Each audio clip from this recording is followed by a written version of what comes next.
seja bem-vinda, seja bem-vindo. Semana começando, segunda-feira, 11 de março de 2024. Começa agora o Jornal Câmara Notícia, ao vivo, meio-dia em ponto. Muito obrigado pela sua companhia, pela sua audiência e participe pelo nosso WhatsApp. Envie a sua mensagem para o número 19, é o nosso DDD. Para você que é de Campinas e região, pode ir direto no 978293776. Eu vou repetir para dar tempo de você anotar aí, hein?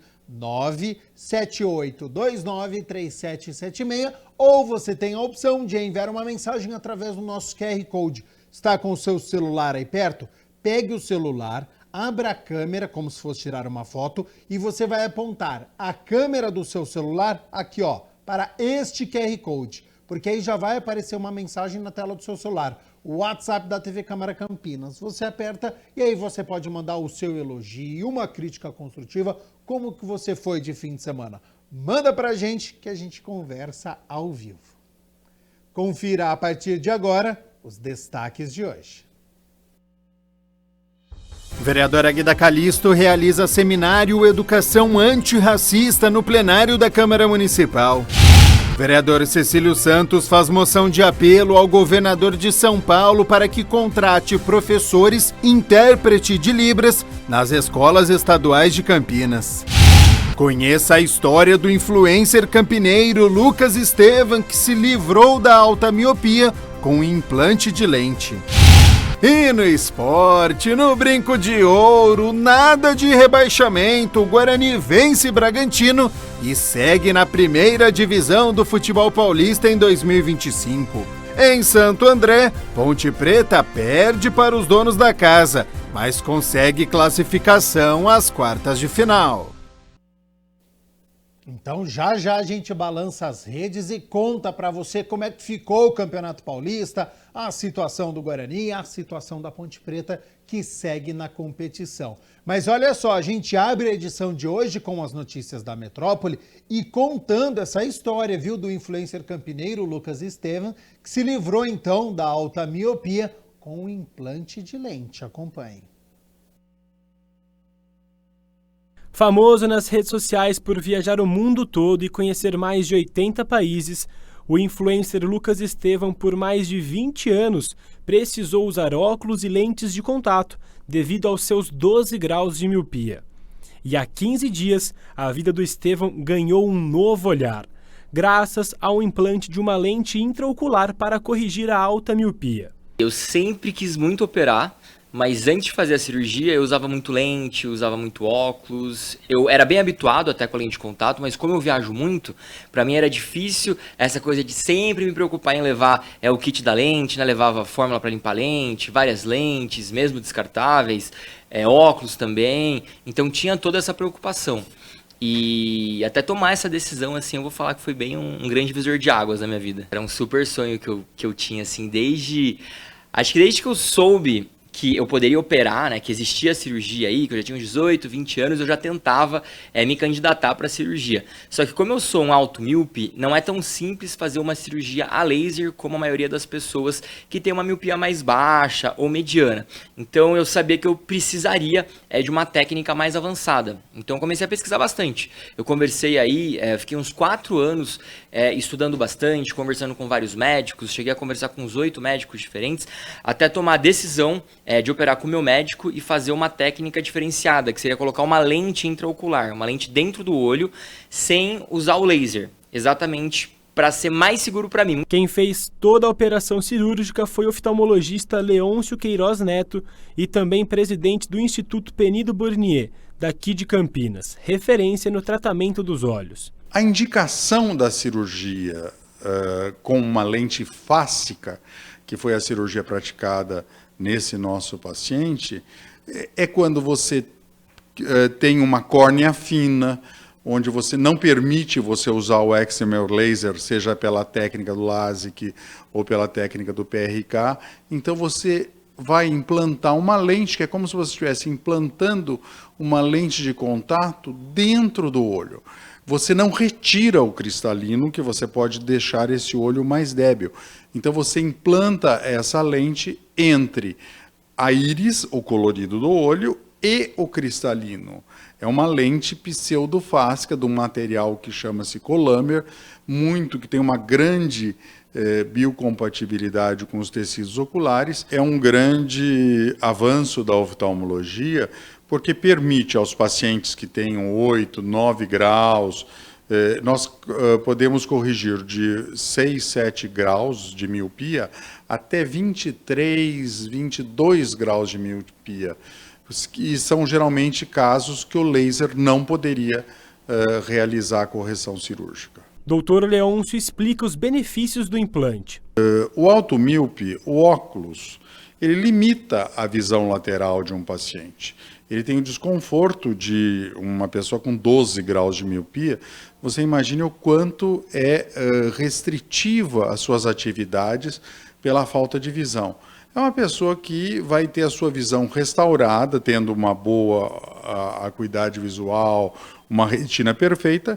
Ele tem a restauração da sua visão, muitas vezes sem a necessidade de usar nenhum óculos. A alta miopia, igual o Estevan tinha, acima de 6 graus, está crescendo em todo o mundo, segundo a OMS, a Organização Mundial da Saúde. E no Brasil não é diferente. A estimativa é que no país a alta miopia vai aumentar 35,9% entre 2020 e 2030, passando de mais de 6 milhões de brasileiros para aproximadamente 9 milhões de pessoas com a doença no país. O oftalmologista reforça a importância do acompanhamento médico no caso das pessoas com alto grau de miopia. Por que nós, oftalmologistas, nos preocupamos com a alta miopia? Porque o alto míope tem mais comorbidades oculares. Ele tem mais propensão a ter glaucoma, ele tem mais propensão a ter alterações retinianas na periferia, ele tem uma propensão maior na terceira idade de ter degeneração macular. Então, a alta miopia é algo que nós temos que estudar, ter mais cuidado.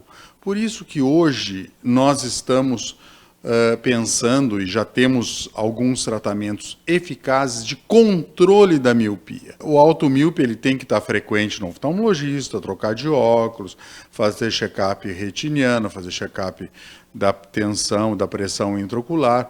Então, é algo que sempre nós, oftalmologistas, uma vez que diagnosticamos um automíope, temos esse cuidado. O pós-operatório foi um sucesso e Estevan aposentou as lentes e os óculos. Agora tá em Full HD 4K, assim, eu tô vendo tudo, ó. Eu tô indo muito bem, eu tô muito feliz com a recuperação, né? Eu não esperava, Rafa, que seria tão rápido. Eu tirei o tampão no dia seguinte da cirurgia, eu operei um olho de cada vez, então quarta-feira eu operei um olho, esperei uma semana, operei o outro. O primeiro olho eu demorei uns 2 dias para ficar com a visão jóia. Já o segundo olho, no dia seguinte eu tirei o tampão, já tava vendo tudo super bem, super nítido, super feliz, já pronto para viajar. Assim. Segundo Estevan, agora ele vai poder viajar com mais tranquilidade, sem se preocupar com os problemas de visão. Eu até gosto de falar que é legal você poder usar um óculos como acessório, como um estilo. E não é tão legal quanto tem os óculos como uma muleta, né? Eu usava óculos literalmente para poder existir. Eu sempre gostei de viajar, de mergulhar, de enfim, fazer coisas ao ar livre, atividades ao ar livre. E isso me dá uma liberdade assim sem igual, né? Você poder enxergar como se você tivesse de lente, só que sem estar com a lente presa no seu olho. 12:00 mais 9 minutos e olha só, hein? Mais um golpe tem sido propagado pelos meios digitais e o Procon faz o alerta.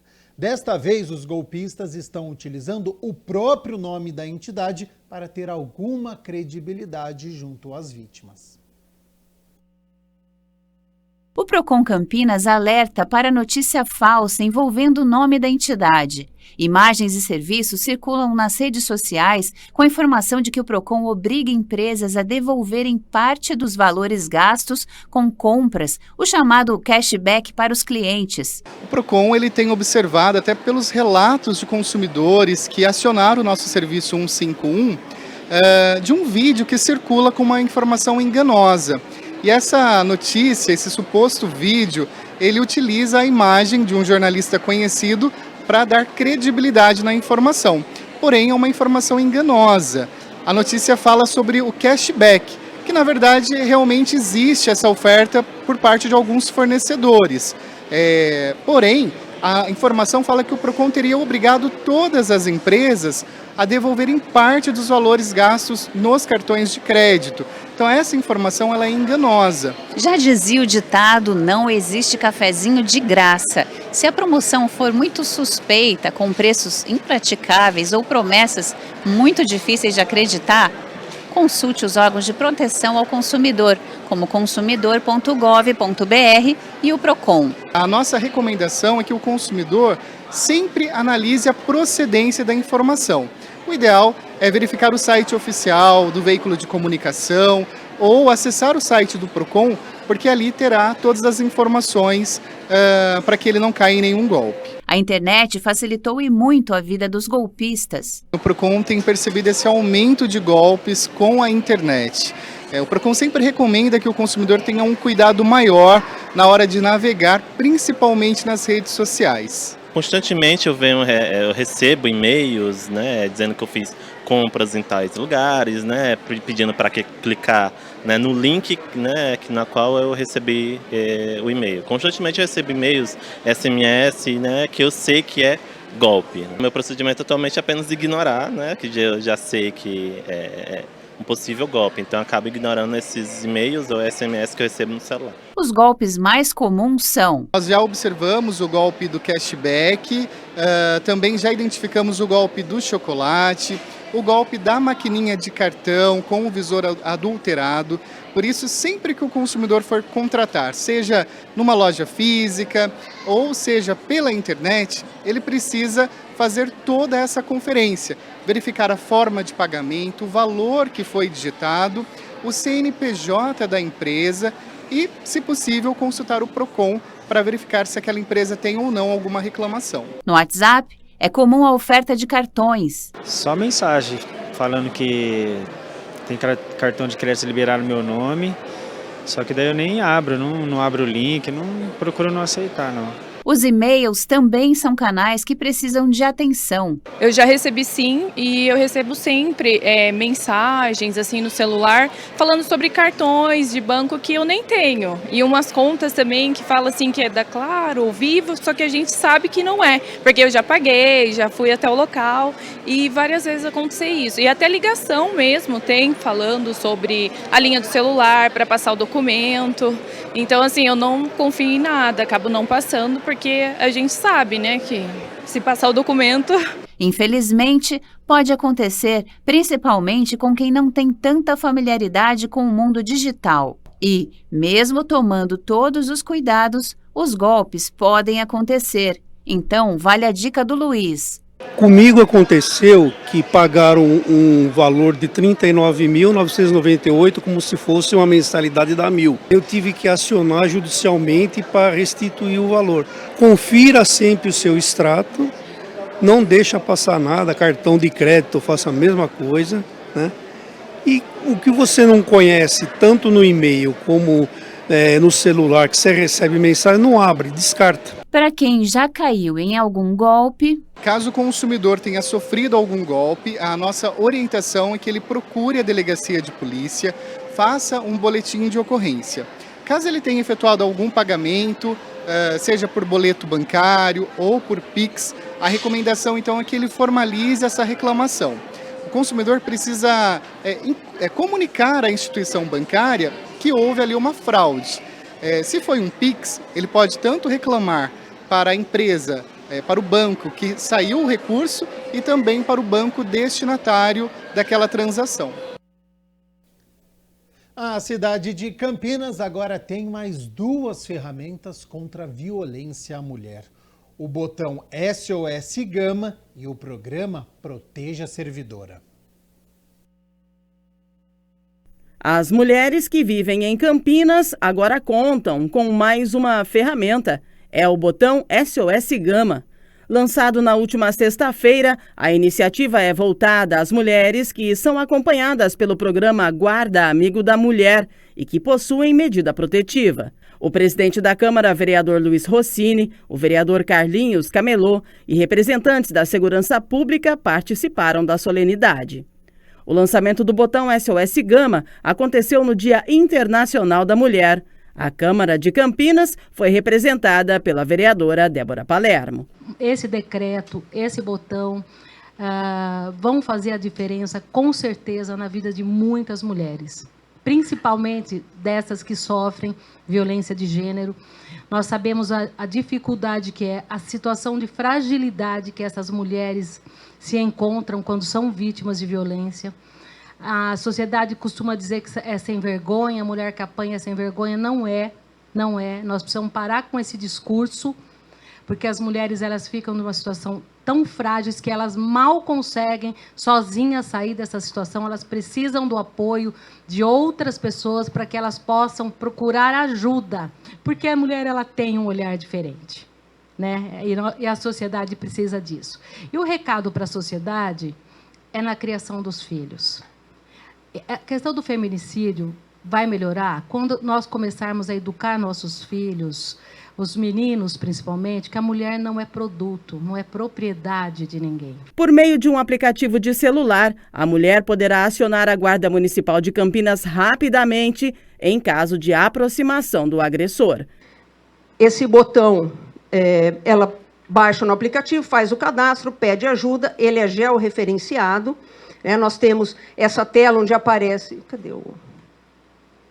onde aparece a vítima, né, a mulher que é assistida, e informações as mais diversas sobre o seu agressor. Então, o SOS Gama é uma ferramenta para as mulheres acompanhadas pelo programa Guarda Amigo da Mulher. Quais são, né, os seus benefícios? Acionar instantaneamente a Guarda Municipal quando o seu agressor ou se ele se aproximar dessa mulher que tem a medida protetiva de urgência, ela consegue acionar de maneira muito mais célere, muito mais rápida, como é necessária. Em 2023, a Guarda Amiga da Mulher realizou 5.349 visitas, 149 descumprimentos de medidas protetivas e 9 mandatos de prisão preventiva. Atualmente, 173 mulheres são acompanhadas pelo Gama. E é uma tentativa de chegar um pouco antes, né? É uma tentativa de ampliar a proteção da mulher. Durante o evento, também foi sancionada a Lei Complementar 452, de 8 de maio, que institui o programa Proteja a Servidora, que concede benefícios de licença e abono às servidoras e empregadas públicas da Prefeitura de Campinas em situação de violência doméstica, familiar e contra a mulher. Primeiro que o programa Proteja Servidores foi muito discutido, debatido e até aprimorado na Câmara, né, depois dos debates, e é um programa voltado a garantir a proteção às servidoras públicas do município que eventualmente forem vítimas de violência. É claro que o programa ele precisa ter essa rede de proteção e a mulher tem que ter condição de acessar o programa, a rede de proteção à mulher que foi vítima de violência, mas tem como finalidade também difundir a consciência e aumentar a prevenção, o olhar da sociedade com relação ao respeito à mulher, né? Violência de gênero não é mais cabida na sociedade atual. Esse programa, agora sancionado, vai permitir que a servidora tenha condições de buscar aí uma saída, de buscar apoio, de ter sem prejuízo da sua vida profissional dentro da prefeitura. A cidade de Campinas conta hoje com 16 mil servidores. Desse total, 11 mil são mulheres. Mas a gente fica feliz, enquanto vereador, enquanto Câmara, de ver as políticas voltadas à proteção da mulher serem implementadas no nosso município, especialmente nesse dia que é da mulher. É dia de celebração, né, de as conquistas, vitórias que as mulheres já conquistaram ao longo da sua jornada, mas é momento de sensibilização também. Há muitos desafios que precisam ser enfrentados. Então, força às mulheres, conte com o apoio da Câmara. Meio-dia mais 20 minutos, muito obrigado pela sua companhia, pela sua audiência. Estamos ao vivo nesta segunda-feira, hora das notícias do Legislativo, porque o vereador Cecílio Santos protocolou uma moção de apelo ao governador do estado de São Paulo, solicitando a contratação de intérpretes de Libras nas escolas estaduais de Campinas. A Câmara aprovou na última semana moção de autoria do vereador Cecílio Santos, que apela ao governador Tarcísio de Freitas para que contrate professores intérprete de Libras, a língua brasileira de sinais, para as escolas públicas estaduais de Campinas. O parlamentar justifica a medida. Nós temos poucos professores e, portanto, a necessidade desse incremento, não é? Contratando mais professores para que os alunos possam ter as aulas sem nenhum problema. O documento será encaminhado ao Palácio dos Bandeirantes para o conhecimento do governo do estado sobre o posicionamento do Legislativo campineiro. Eu fui procurado por pais de alunos que precisam do intérprete e, infelizmente, as aulas são reduzidas em função de não ter o intérprete. Em escolas que contam com muito poucos professores e, portanto, às vezes os alunos que necessitam do intérprete ficam sem aula. Por essa razão, o nosso apelo ao governador que contrate em caráter emergencial esses professores para atender os alunos que têm essa necessidade. E a gente segue com o vereador Cecílio Santos, porque agora ele protocola uma indicação pedindo para a Prefeitura de Campinas a implantação de um redutor de velocidade, tipo o lombofaixa, em frente à creche Mãe Cristina, que fica no bairro Vila Marieta. Moradores, professores e pais de alunos procuraram o parlamentar solicitando esta melhoria. O objetivo da indicação é aumentar a segurança viária no local, evitando acidentes de trânsito. O vereador Cecílio Santos solicita ao Poder Executivo, por meio da indicação número 2191 de 2024, a implantação de uma lombofaixa na Avenida Engenheiro Antônio Francisco de Paula Souza, na Vila Marieta, em frente à creche Mãe Cristina. A creche recebe crianças a partir de 3 meses até 5 anos e 11 meses, atendendo às necessidades das mães que estão no mercado de trabalho. O parlamentar é membro da Comissão de Mobilidade Urbana e Planejamento Viário na Câmara, e por isso há também uma maior preocupação com as melhorias no trânsito. Nós temos uma via que é 60 por hora, e não tem um recuo para que os pais possam parar os seus veículos, desembarcar as crianças. Então, eles param na faixa de rolamento na via pública. E isso gera um conflito com o trânsito e também uma insegurança, visto que os pais abrem a porta à esquerda do veículo para desembarcar do veículo e a porta direita para desembarcar as crianças. Então, eu vi que é uma situação muito perigosa. De acordo com o vereador, moradores, professores e pais de alunos fizeram a solicitação para aumentar a segurança viária aqui em frente à creche. Isso porque a lombofaixa pode prevenir acidentes e também atropelamentos. E fiz a indicação à INDEC que estude uma maneira para que resolva esse conflito e essa insegurança viária. A lombofaixa é um tipo de redutor de velocidade, só que mais ampla que a lombada convencional. Para Cecílio, o dispositivo fará com que os motoristas reduzam a velocidade, permitindo a travessia dos pedestres de forma adequada. É uma faixa de pedestre alta, na altura da guia. Ele deixa só a passagem da água, de tal modo que as pessoas possam passar na via pública, saindo da calçada, chegando a outra calçada do outro lado, no mesmo nível. E, inclusive, nós aprovamos aqui na casa uma lei que enfrente os estabelecimentos de educação infantil, nas escolas, de modo geral, é necessário que seja esse tipo de dispositivo. Durante mais de 7 horas, a vereadora Guida Calisto comandou o seminário com o tema Educação Antirracista, que aconteceu aqui no plenário. Acompanhe como foi. A vereadora Guida Calisto iniciou o seminário lendo um trecho de um conto da Conceição Evaristo. Que em épocas de eleição apareciam por lá candidatos a votos e juravam que fariam alguma coisa por nós. Que a lei uso capião existia, que nós não sairíamos de lá nunca se votássemos neles.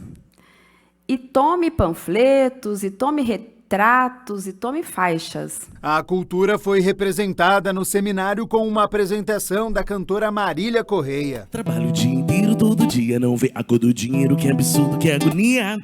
Seu filho tá na escola aprendendo a ser um pequeno cidadão nessa grande hipocrisia. Em seguida, o professor de Educação Básica, Adriano Bueno, abordou a questão do movimento negro contemporâneo e sobre a obrigação da lei da história da abolição. Nós estamos num país que é, fora do continente africano, a maior concentração de população negra do mundo. O Brasil tem a maior concentração de população negra no mundo. Se a gente contar também o continente africano, o Brasil só tem uma população negra menor do que a Nigéria. O Brasil tem hoje a segunda maior população negra do mundo. Só a Nigéria tem uma população negra maior do que a população negra que nós temos aqui no Brasil.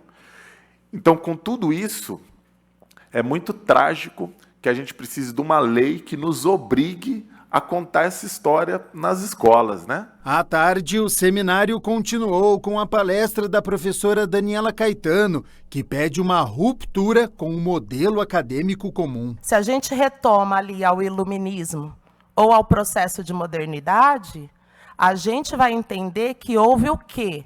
Uma elaboração teórica, científica, cultural do que é bom, do que é certo, do que é civilizado.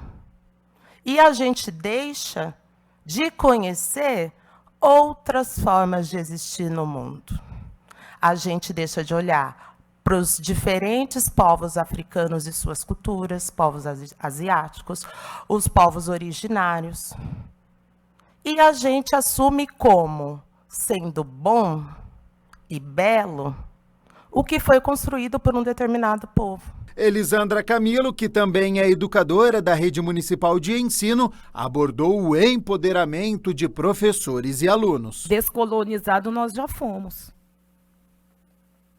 né? Então, não é mais descolonização, é educação decolonial. E como que a gente faz isso? Pegando obras como essa para elaborar nossos planejamentos de aula. Aqui também tem como ser um educador antirracista da Bárbara Carini. Ela não só escreve diversas obras para nos instruir, ela também, junto com algumas parceiras dela, fundou a primeira escola afro-brasileira nesse país.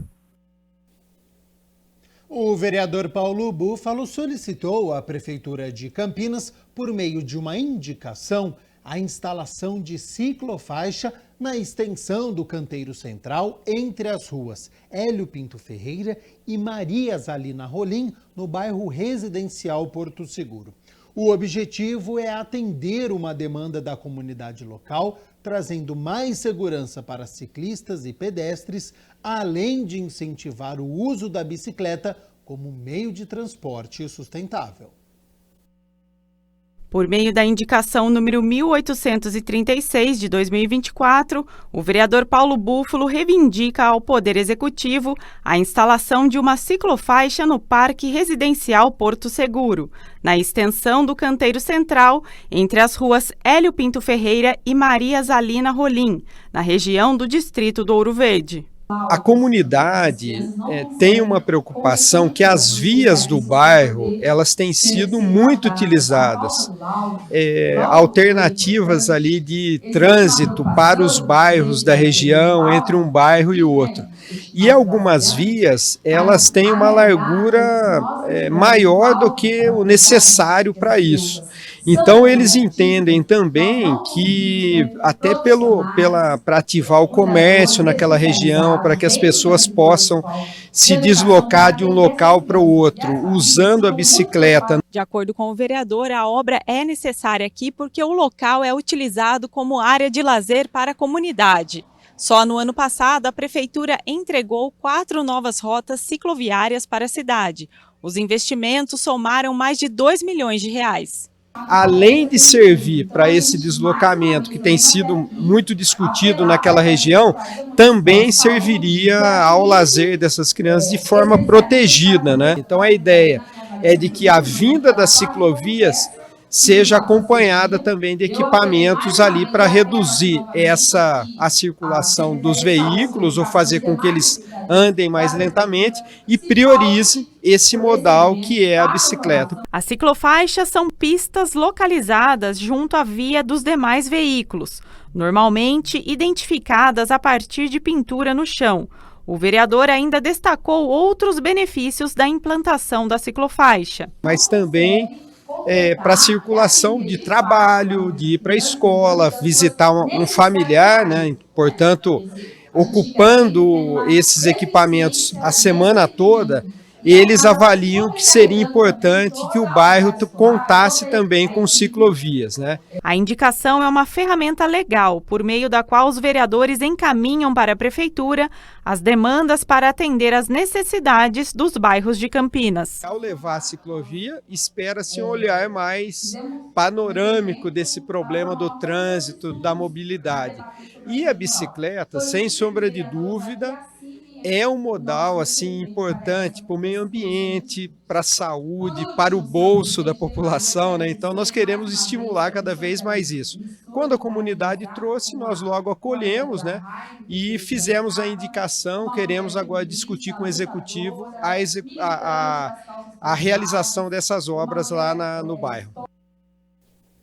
Líder religioso dedicado a causas sociais recebeu o diploma de mérito digno de honra pastor João Batista Martins de Sá, iniciativa do vereador Carmo Luiz.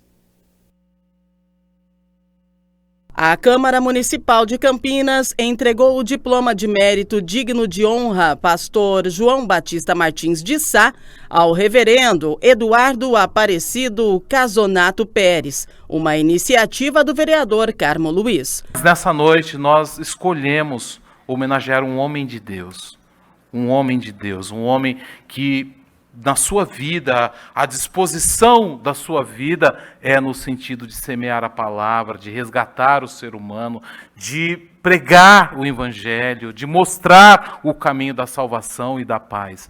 Então, nesta noite para nós é uma noite muito especial, porque nós pensamos de dentro da sociedade um ser humano que se dedica a vida dos outros seres humanos.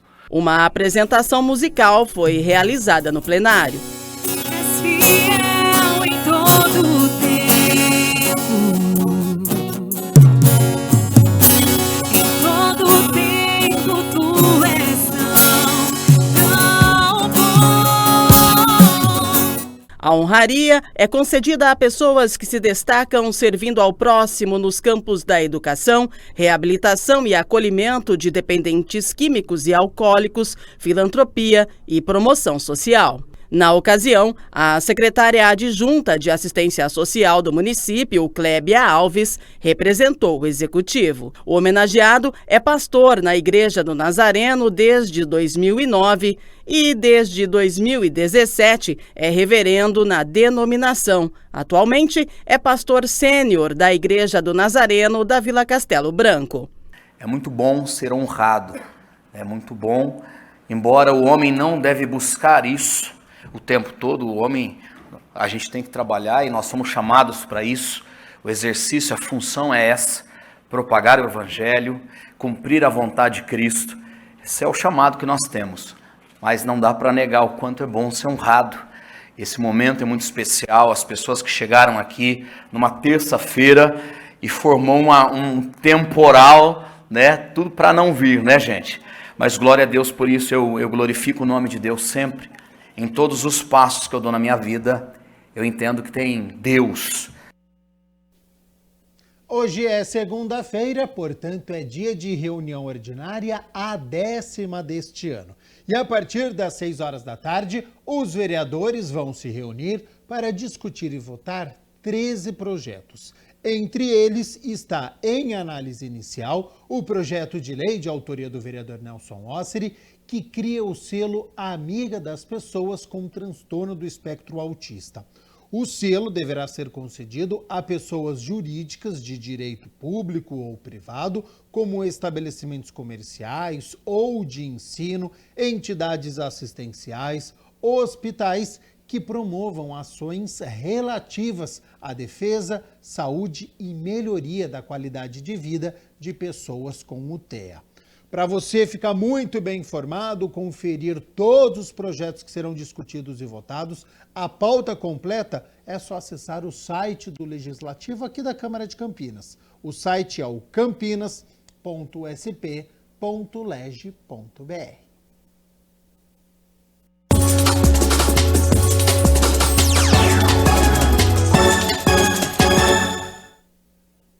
Hora de balançar as redes porque a cidade de Campinas está aliviada. Aqui em Campinas, o Guarani marcou logo no início da partida, sofreu, mas conquistou a vitória que garantiu a permanência da equipe na Série A1 do Campeonato Paulista.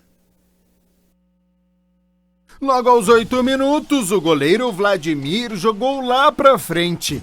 Reinaldo escapou pela direita e cruzou o rasteiro para Pablo Tomás empurrar para o fundo das redes. Gol importantíssimo, 1-0 Guarani. Aos 12 minutos, Gustavinho fez bonita jogada pela esquerda e bateu cruzado, mais para fora. Aos 14 minutos, Regis tentou marcar do meio campo, mas a bola não teve força e parou no goleiro do Braga.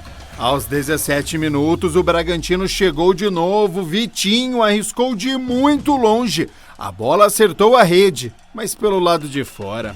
Os visitantes estavam melhores e após cruzamento da direita, Gustavinho de cabeça jogou no contrapé de Vladimir, que só ficou torcendo.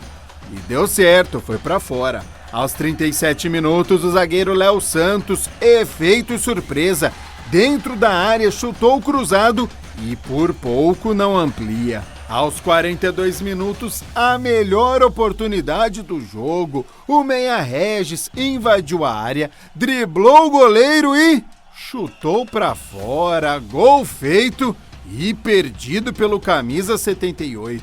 No segundo tempo, o Bragantino chegou por escanteio e a bola explodiu na trave. Aos 20 minutos, Gabriel chutou rasteiro mais pra fora. E ficou nisso, no brinco de ouro. Guarani livre do rebaixamento 1. Red Bull Bragantino já classificado às quartas de final, 0. Não foi uma grande exibição diante dos reservas do Bragantino, mas o que vale é a vitória e a permanência na primeira divisão. O Guarani sofreu diante de um adversário que estava sem os principais jogadores, já que a equipe de Bragança está na disputa por uma vaga à fase de grupos da Libertadores e poupou os atletas. O gol cedo ajudou o Bugre a segurar a pressão e aí no fim os 7.000 torcedores que compareceram puderam comemorar a permanência. O Guarani só volta a campo no fim de semana do dia 20 de abril, portanto tem mais de um mês para se preparar para o Campeonato Brasileiro da Série B, que é muito mais difícil, então a diretoria vai ter que contratar e o rendimento vai ter que melhorar muito.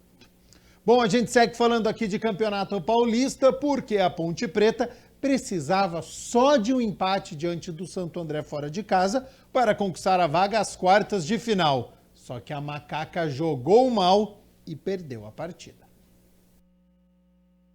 Jogo de poucas oportunidades. Somente aos 44 minutos a Ponte assustou neste cruzamento de Luiz Felipe e Elvis na pequena área perdeu a chance.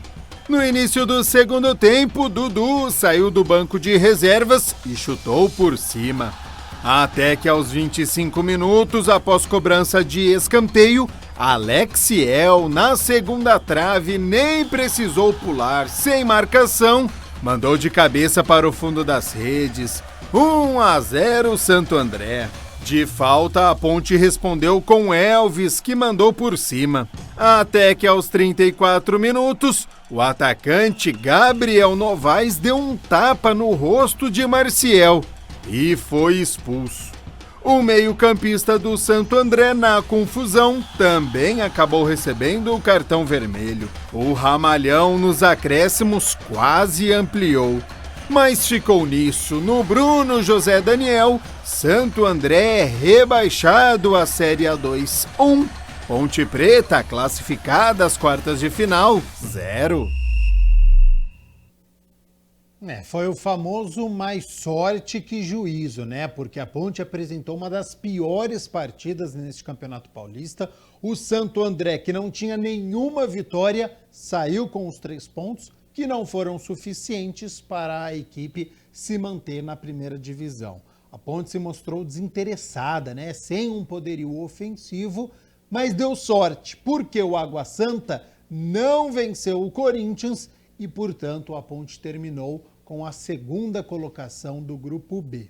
Nas quartas de final, enfrenta o Palmeiras fora de casa, que foi o primeiro colocado do grupo.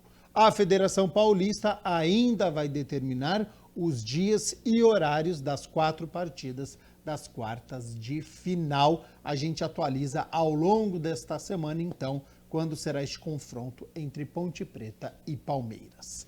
12:41, olha só, a adaptação escolar é um processo no qual o aluno é apresentado para um novo ambiente, organização ou turma, podendo acontecer na mesma escola em que ele já estudava ou em uma nova. A ideia é acolher, fazer com que a criança se sinta confortável para o aprendizado. Tema que você acompanha a partir de agora no nosso quadro, que está sempre de olho na educação.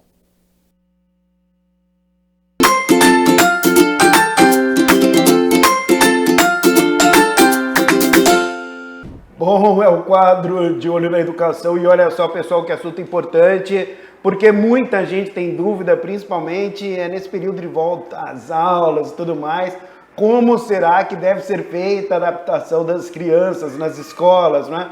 Também quando voltam das férias e tudo mais, quando a criança, o estudante está chegando pela primeira vez numa escola, como será que funciona isso? Estou aqui com a Bruna Maffei, que é a coordenadora pedagógica, trabalha com isso, lida com esse tipo de situação, portanto é especialista no assunto e vai falar conosco a respeito disso. Antes de mais nada, muito obrigado por atender a gente, Bruna. Olá, de nada. Bom, e essa é certamente, o prazer é nosso, uma dúvida que as pessoas têm. Como funciona então? Conta pra gente a adaptação das crianças numa escola. Olá, vamos lá. Adaptação, então, é o nome que se recebe quando acontece um processo novo, né? Então, eu digo que a adaptação não é só para os alunos que estão chegando pela primeira vez no colégio, mas, como você disse, todos os alunos que estão retornando de um período de férias. E o mais importante, que a adaptação deve acontecer não só para as crianças, mas para as famílias também. Então, as famílias precisam estar confiantes na escolha, no processo ao qual de visitação da escola. Então, elas precisam conversar com as crianças antes das crianças irem para a escola, né? Do início da aula. Estabelecer uma conversa franca, dizer que eles também passaram pela escola, que eles estão com eles, dando força, conversando, pontuando questões de rotina, que será necessário dormir mais cedo, para eles acordarem mais dispostos, né? Para que não seja tudo muito novo. Então, tudo que é conversado gera menos angústia. Não, olha só, a dica que você deu agora, porque eu vivencio isso, né? Tenho um filho de quase 4 anos e, nossa, isso que você falou agora é fantástico, Bruna. Dormir mais cedo para chegar mais disposto na escola. Porque o meu filho, por exemplo, ele, cara, dificilmente ele dorme cedo, entendeu? Aí, o que acontece? Na hora de ir para a escola, no dia seguinte, nossa, é aquele parto para acordar, aí chega no portão, às vezes meio mal-humorado. Então isso é fundamental, olha só. Fundamental, e não pode acontecer um dia antes do início das aulas. Isso tem que ser estabelecido como uma rotina mesmo, como uma prática, né? Porque isso vai estabelecendo para a criança um processo novo. Bom, então até em cima de tudo isso que você está falando, Bruna, o papel dos pais, não é? Primordial. Primordial. Sim, com certeza. Primeiramente, a adaptação é para a família. Posterior para as crianças. Não, isso que você disse dos pais passarem para os filhos, olha, eu já vivenciei essa situação, eu já passei por isso, eu já fui na escola.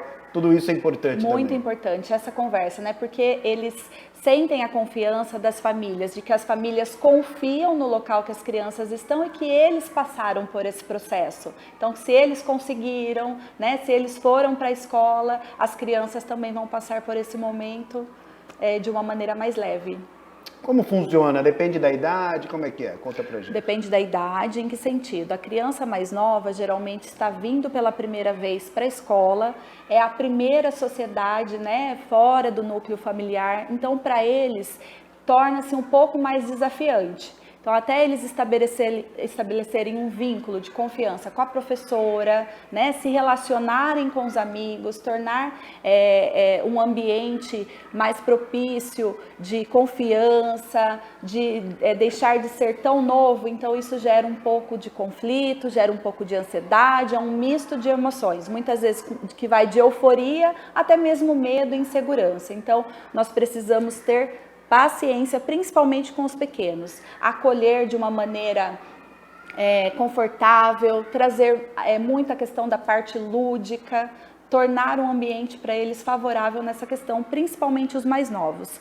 Claro que, conforme eles vão crescendo, eles já vão entendendo o processo, eles já têm os vínculos formados, por mais que seja uma escola nova, mas eles já passaram anteriormente por eles, então se torna um pouco mais leve.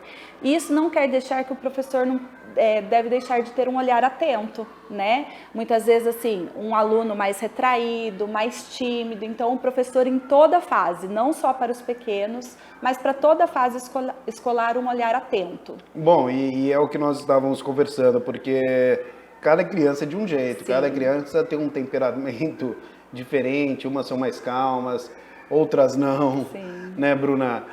Umas têm um pouco mais de facilidade de vir para a escola, outras nem tanto, são mais apegadas, né, ao papai, à mamãe.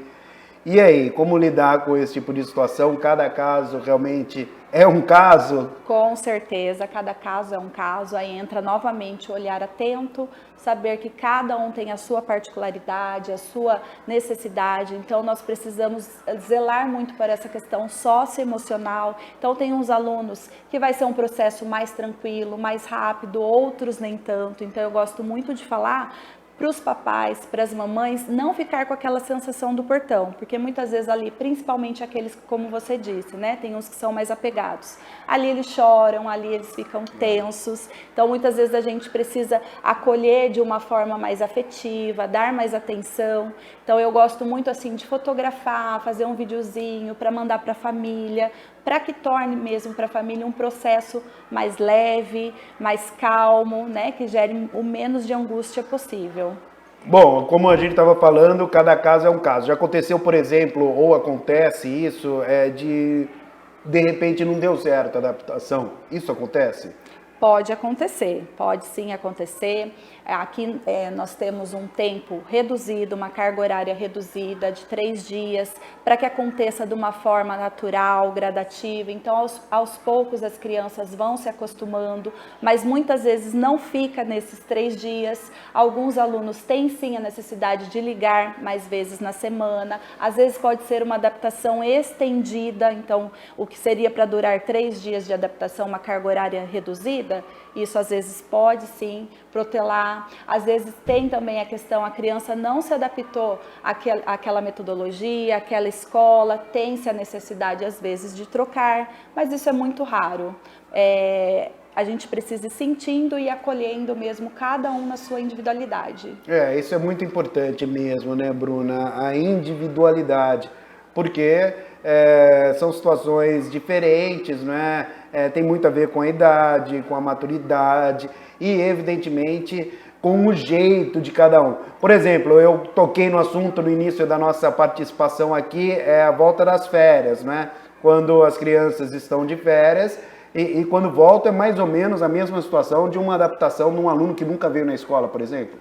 Sim, mais ou menos a mesma, porque teve essa lacuna, né? Então, assim, automaticamente eles passam também por um momento novo. Então, esses primeiros dias ser mais lúdico, muita brincadeira, sem muita aquela cobrança de conteúdo, de registro, para que vá se acontecendo de uma maneira natural, de uma maneira assim gradativa, né, nesse contexto escolar. Bom, uma dúvida que certamente alguns pais que estão assistindo a gente, porque o nosso quadro tem uma audiência muito grande com os pais, principalmente, né, Bruna?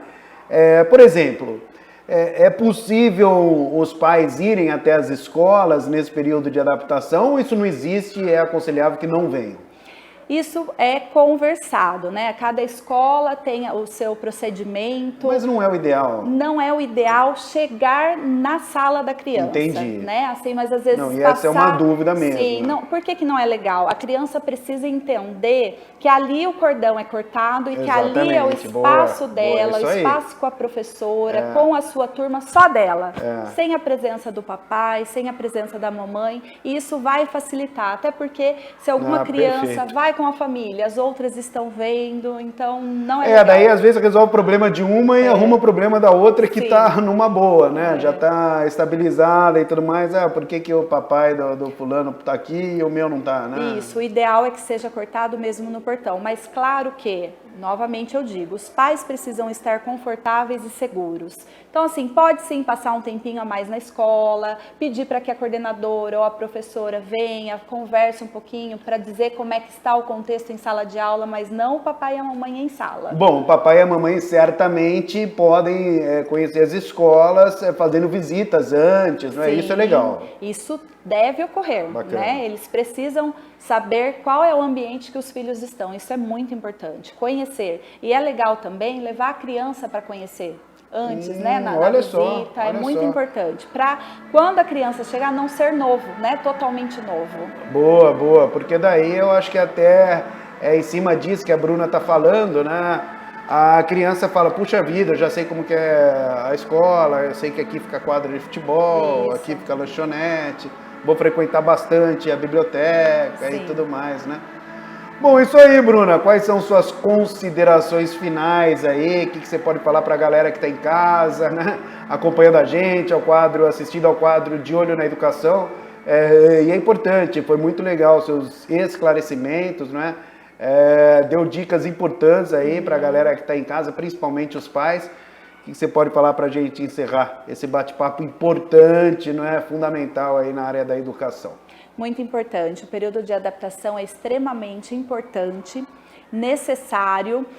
Eu falo que muito mais do que uma profissão, o nosso trabalho é humanizado. Então, assim, os professores sempre ter esse olhar atento, esse olhar acolhedor, sabendo que cada criança tem as suas particularidades e necessidades diferentes. Então, não adianta eu esperar que o processo de adaptação será o mesmo com todas. Não vai ser, né? Então, pais e mães, confiem na escolha de vocês, né? Conversem, estabeleçam mesmo uma questão de rotina com os filhos, para que eles se sintam seguros, né? E os pais têm que ajudar também, né, Bruna? Os pais também têm que fazer parte desse processo de adaptação, no sentido de, peraí, agora é o momento da minha filha, é o momento do meu filho, também vou facilitar para que, não é, as coisas fluem da melhor maneira possível, né? Sim. Porque não adianta também as escolas, os profissionais da área da educação, né, fazerem a parte deles, daí chega em casa, né, aquela situação que não colabora. Que não colabora, que não cede muitas vezes o que acontece, né? A família chega com a criança aqui, a criança está agarrada no papai e na mamãe. E aí a criança, já aconteceu isso? Já, muitas vezes. Começa a chorar, não quer vir, mas você percebe que não é um choro sofrido, mas é um choro mesmo que, eu não quero deixar minha mãe, tá gostoso o colinho. Então, mamãe, não agarra o seu filho, entrega com carinho, confia na sua escolha e saibam, né, que a gente não vai deixar nenhuma criança. Eu creio que não só aqui na nossa escola, mas em qualquer outra. O que nós queremos é que a criança se sinta confortável. Então, se a criança estiver em sofrimento, principalmente nesse período de adaptação, com certeza a escola vai estar ligando, vai notificar a família, para que a família venha, busque mais cedo. Boa, e faz parte da vida, né, Bruna? Faz parte da vida. É igual quando o filho vai para a faculdade em outra cidade, é a mesma coisa, só que com o filho um pouquinho maior. Não é? Aí cada fase sua fase. Aí aquela choradeira e tudo mais, mas é isso aí. Faz parte da vida. Faz parte. Valeu, muito obrigado Obrigada, pela entrevista, viu? muito legal, foi muito bacana. Foi um prazer. Bom, pessoal, eu sou o André Aranha, já sabe, né? Tô sempre, ó, de olho na educação. Tchau!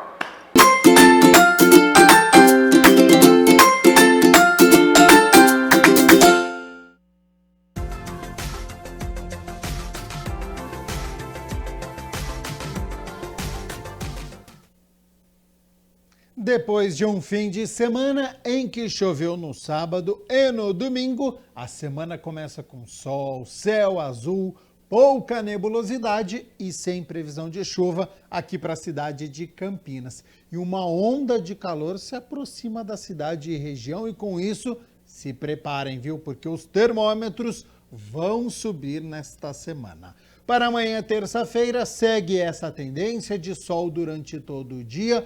Vamos às temperaturas então, porque elas já estão aqui na minha tela. Para amanhã, então, 12 de março, mínima de 19 graus, já é uma mínima elevada, nós estamos no verão. Ao longo do dia a temperatura sobe, podendo chegar aos 32 graus aqui na cidade de Campinas. Eu tenho convites a fazer a você que está nos acompanhando, hein? Porque daqui a pouco, às 2h da tarde, acontece a segunda reunião da Comissão Permanente de Finanças e Orçamento. O presidente é o vereador Carlinhos Camelot. Às 5h da tarde, acontece a primeira parte da 10ª reunião ordinária sobre os 10 anos de falecimento da militante Roseli Bianco, iniciativa do vereador Paulo Búfalo. E às 6h da tarde, a 10ª reunião ordinária, tudo com transmissão ao vivo aqui pela TV Câmara Campinas. O Jornal Câmara Notícia fica por aqui. Muito obrigado pela sua companhia, pela sua audiência. Continue na nossa programação e nos vemos amanhã na terça-feira a partir do meio-dia. Até lá. Tchau, tchau.